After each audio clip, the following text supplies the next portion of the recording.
थकित को शांति का वचन। भाई भगत सिंह के द्वारा नवंबर 21।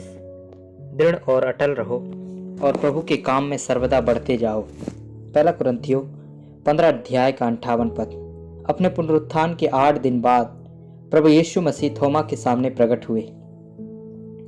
जब प्रभु पहली बार चेलों के सामने प्रकट हुए, यूहन्ना सुसमाचार 20 अध्याय का 19 पद, तो थोमा उनके साथ नहीं था।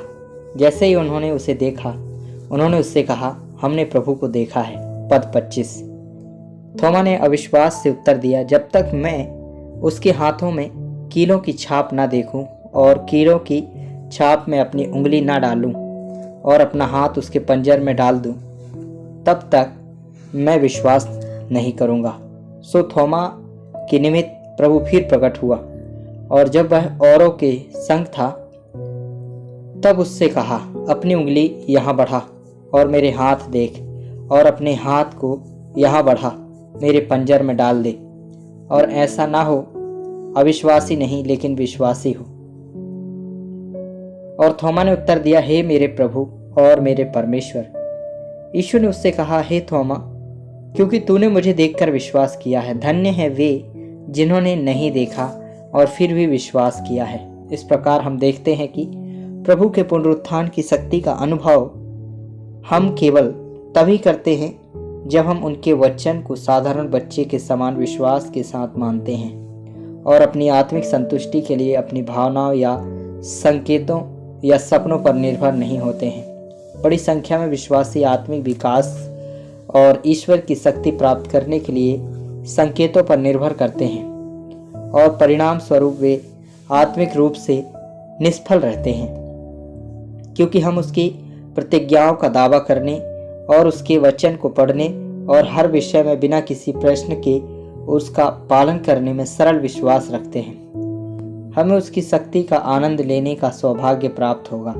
तब हमारे प्रभु अपने शिष्यों को बेथानी में उसके ऊपर चढ़ने से पहले प्रकट हुए। लूका सुसमाचार 24 अध्याय का 50 पद। उसने उन्हें सारे संसार में जाने और सुसमाचार का प्रचार करने की आज्ञा दी, और बादल ने उसे उनकी आंखों से छिपा लिया।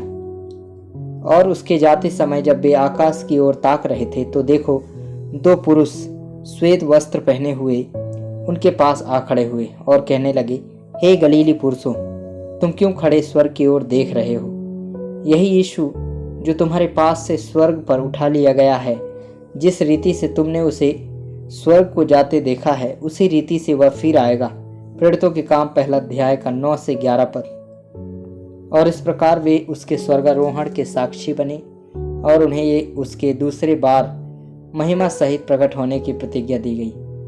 फिर यूहन्ना सुसमाचार 14 अध्याय का 3 पद के अनुसार, जो उसको ग्रहण करते हैं उनके लिए वापस आएगा। हम परमेश्वर की योजना के अनुसार चारों ओर के लोगों को सुसमाचार का प्रचार करके दिन प्रतिदिन पुनरुत्थान की सामर्थ का अनुभव कर सकते हैं। हम रविवार की आराधना सभाओं और नियमित रूप से और विश्वास पूर्वक रीति से रोटी तोड़ने में भाग लेने के द्वारा अन्य विश्वासियों को उसके दूसरे आगमन के लिए तैयार होने में सहायता करते हैं, तो हमारी सामर्थ्य भी बढ़ेगी।